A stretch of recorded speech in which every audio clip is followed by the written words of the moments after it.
कहानी रमन की पतंग। रमन के पड़ोस में एक मैदान था।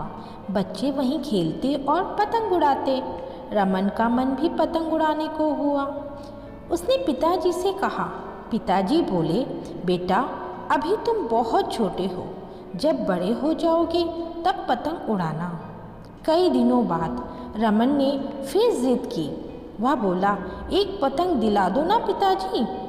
पिताजी ने कहा, दिलाने से अच्छा है कि हम मिलकर पतंग बनाएं। फिर वह बाजार से रंगीन कागज ले आए। रमन पिताजी के सामने पलटी मारकर बैठ गया। पिताजी ने उसके लिए बहुत सुंदर पतंग बनाई। रमन बहुत खुश हुआ। उसे तो आज पतंग उड़ाने से कहीं अच्छा लगा पिताजी के साथ मिलकर पतंग उड़ाना। कहानी बर्फ या बादल। एक दिन आरती अपने घर की छत पर खेल रही थी। ऊपर आकाश बादलों से भरा हुआ था। आरती बहुत देर तक आकाश की ओर देखती रही। शाम में उसने अपने माता पिता से पूछा, क्या आकाश में बर्फ है? पिताजी ने हंसते हुए पूछा, तुम ऐसा क्यों सोचती हो? आरती ने जवाब दिया, क्योंकि बादल बर्फ की तरह दिखते हैं। माँ ने समझाया, काले बादल बारिश के बादल हैं। जब पानी से भाप बन जाते हैं तब यह सफ़ेद दिखते हैं। कुछ बादल तो मशरूम या गोभी जैसे भी दिखते हैं। अगले दिन आरती ने अपनी सहेलियों को अलग अलग तरह के बादलों के बारे में बताया। सारे दोस्तों ने उसकी खूब तारीफ की। कहानी लाल लिली। मैं और मीठी बहुत दिनों से घर में रह रहे हैं। मीठी जब छोटी थी तब हम दोनों रोज़ एक साथ घूमने जाते थे।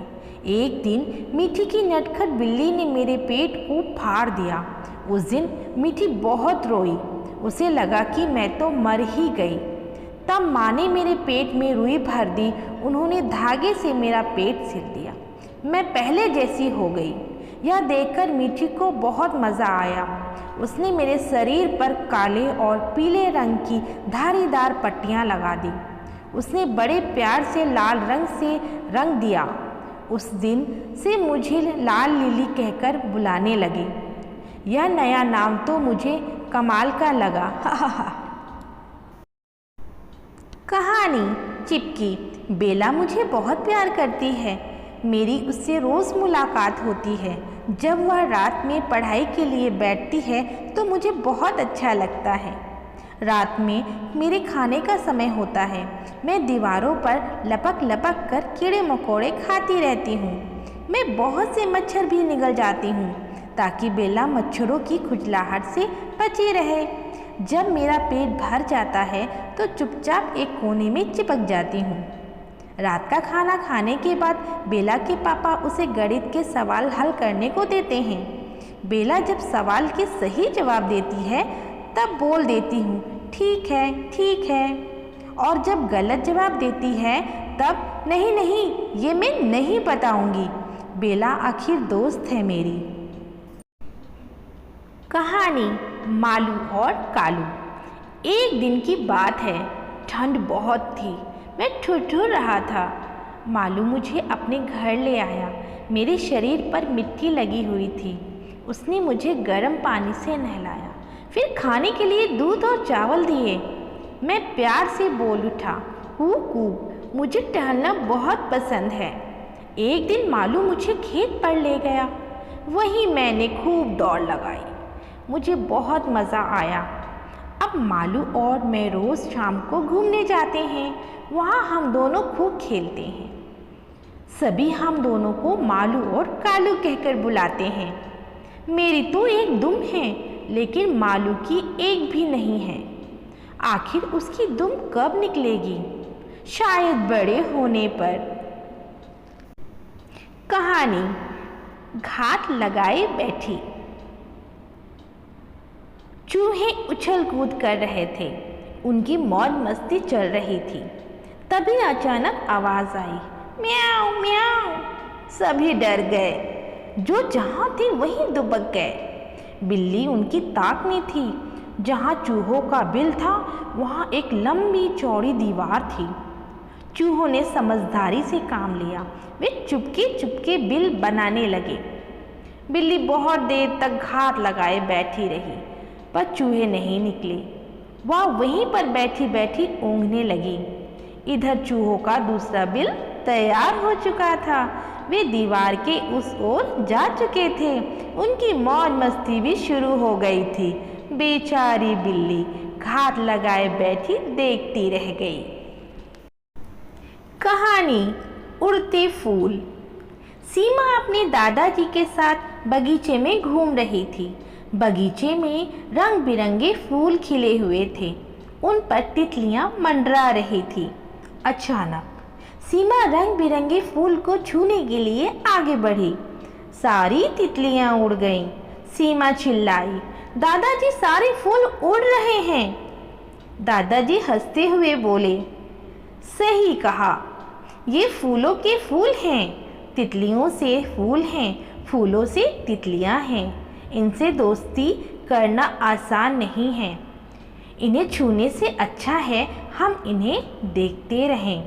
सीमा तितलियों को उड़ता हुआ देखकर तालियां बजा रही थी। वह बार बार एक ही बात कह रही थी, उड़ने वाले फूल, उड़ने वाले फूल। कहानी खुशी मेले गई। खुशी मेला देखना चाहती थी। माँ उसे मेला दिखाने ले गई। मेले में बहुत सी दुकानें सजी हुई थी। अलग अलग तरह के पकवानों की खुशबू चारों ओर फैल रही थी। खुशी ने रंग बिरंगी चूड़ियाँ, किताबें, खेलने के सामान, मिट्टी के खिलौने और मोतियों की मालाएं भी देखी। खुशी ने कई तरह के झूले भी झूले। तभी उसकी नज़र एक दुकान पर पड़ी। उस दुकान पर पीले पीले आम सजे हुए थे। दोनों ने एक एक गिलास मैंगो शेक पिया। फिर घर के लिए कुछ ज़रूरी सामान खरीदकर माँ और खुशी वापस घर लौट आईं। आज खुशी का मन गदगद था। कहानी खीर। बरसात का दिन था। रानी घर में खेल रही थी। खेलते खेलते उसे भूख लगी। उसने पापा से कहा, मुझे भूख लगी है, आज मेरा खीर खाने का मन है। लेकिन मम्मी तो नानी के घर गई है। पापा रीना के करीब आए। उसकी आंखों में आंखें डालकर बोले, कोई बात नहीं, तुम्हारे पापा तो यही है ना? रानी ने हैरानी से पूछा, आप और खीर? पापा ने जवाब दिया, मैं नहीं, हम दोनों मिलकर खीर बनाएंगे। रीना बोली, पर मुझे तो बनानी नहीं आती। पापा मुस्कुराते हुए बोले, तो आज आ जाएगी। दोनों रसोई में गए। रीना ने चावल और चीनी निकाली।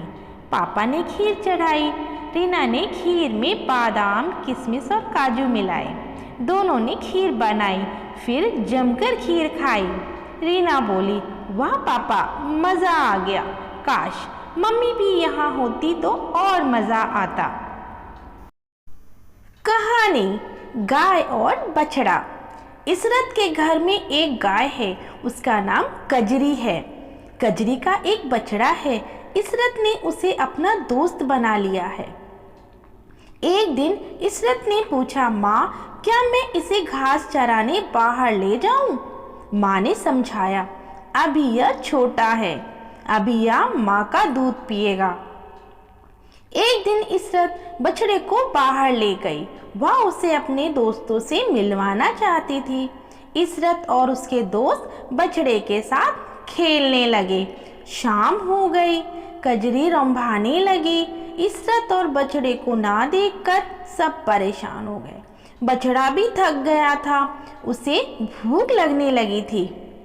वह बाबा करके चिल्लाने लगा। इशरत उसे घर ले आ गई। बछड़ा भागकर अपनी माँ से लिपट गया और दूध पीने लगा। इशरत ने कहा, अब मैं तुम्हें ज़्यादा देर के लिए बाहर नहीं ले जाऊंगी, तुम्हें भूख लग जाती है ना। कहानी टिफ़िन बॉक्स। पिंकू मुझे बहुत प्यार करती है। जब वह स्कूल जाती है तब उसकी मम्मी मेरे पेट में पूड़ी और आलू की सब्जी, रोटी और गुड़ रख देती है। कभी कभी नारियल के लड्डू भी रख देती है। ये सब पिंकू को बहुत पसंद है। स्कूल में मेरे और भी दोस्त हैं। लंच के समय सभी के पेट में मज़ेदार और लजीज खाना होता है, जिसे पिंकू के दोस्त मिलजुल कर खाते हैं। घर लौटते समय पिंकू कभी कभी मेरे पेट में कंकड़, फूल, पत्ते और टिड्डे भर लाती है, जिसकी वजह से मुझे बहुत गुदगुदी होती है। पर आजकल मैं बहुत उदास हूँ। पिंकू की मम्मी ने बहुत दिनों से मेरे पेट में खाने पीने का कोई भी सामान नहीं रखा। अब मेरे पेट में सिर्फ पेंसिल, रबड़, कटर और रंग ही होते हैं। आजकल मैं पिंकू के साथ स्कूल भी नहीं जाता, लेकिन मुझे पूरा विश्वास है कि जल्द ही स्कूल खुलेंगे और फिर से मेरा पेट लजीज पकवानों से भरा होगा। कहानी भूत मेरी मुट्ठी में। चमकू मेरा सबसे अच्छा दोस्त है। वह अक्सर मेरे साथ ही रहता है। एक दिन चमकू के मामा जी मुझे यहाँ लाए थे। तब चमकू बहुत खुश हुआ था। उस दिन से चमकू मुझे साथ साथ रखता है। एक मज़े की बात बताऊं, चमकू मेरे शरीर पर रोज एक चित्र बनाता है। कभी पहाड़ का, कभी कुल्फी का, कभी नदी, फूल और कभी कभी मम्मी पापा का। एक दिन चमकू ने मेरे शरीर पर काले रंग का एक भूत का चित्र बनाया। उस रात भूत चमकू के सपने में आया। चमकू ने भूत को बड़ी सी कुल्फी खिलाई, नदी का पानी पिलाया और पहाड़ों की सैर भी कराई। अगले दिन चमकू ने ये सब मुझे बताया। चमकू मुझे अपने सपने में साथ नहीं ले गया। मुझे बहुत गुस्सा आया। मैंने अपनी मुट्ठी बंद कर ली। अब भूत मेरे रंगीन पन्नों में कैद हो गया। कहानी रेहान का सवाल। हमें अपने बड़ों को हमेशा आप कहकर बोलना चाहिए। पापा हमेशा रेहान को यही बात समझाते रहते, मगर वह समझ नहीं पाता कि किसको आप बोलना है और किसको तुम। वह अपने मम्मी पापा से भी आप करके बात नहीं करता था। वह हमेशा सोचता रहता था कि मम्मी पापा से वह आप कहकर बात करेगा तो ऐसा लगेगा कि वे दूर के किसी रिश्तेदार से बात कर रहा है। एक बार की बात है, रेहान के घर के दरवाजे पर एक बुजुर्ग खड़े थे। वह अगरबत्ती बेच रहे थे। वह पापा से पूछ रहे थे, क्या आप अगरबत्ती खरीदेंगे? पापा ने कहा, हमें अगरबत्ती नहीं चाहिए, तुम कहीं और जाकर अपनी अगरबत्ती बेचो।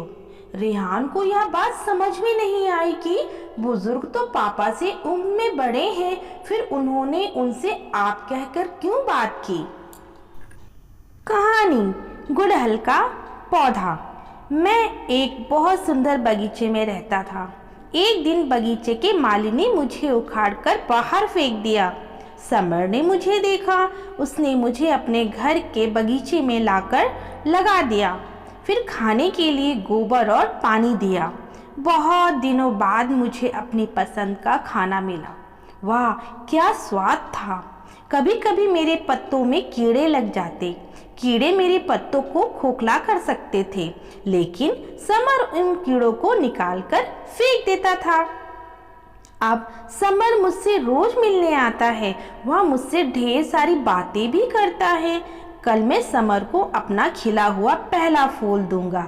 मेरी डाली का खूबसूरत फूल शायद उसे पसंद आए। कहानी चटनी। धनिया और लहसुन के बीजों के बीच बातें हो रही थी। धनिया बोली, दोस्त हम एक दिन बड़े हो जाएंगे। लहसुन भी उसकी हाँ में हाँ मिलाई। धनिया फिर बोली, फिर हमारा मालिक हमें तोड़कर घर ले जाएगा और खाने में इस्तेमाल करेगा। तभी लहसुन बोला, बिल्कुल ठीक कहा तुमने। एक दादी रोज यहाँ आती है और हमें प्यार से देखती है। हाँ मैंने भी उन्हें देखा है, धनिया ने झट से बोला। सुना है दादी को धनिया और लहसुन की चटनी बहुत अच्छी लगती है। तभी लहसुन और धनिया की नज़र दादी पर पड़ी। वे दोनों एक साथ बोले, चटनी का मज़ा लेने दादी आ रही है।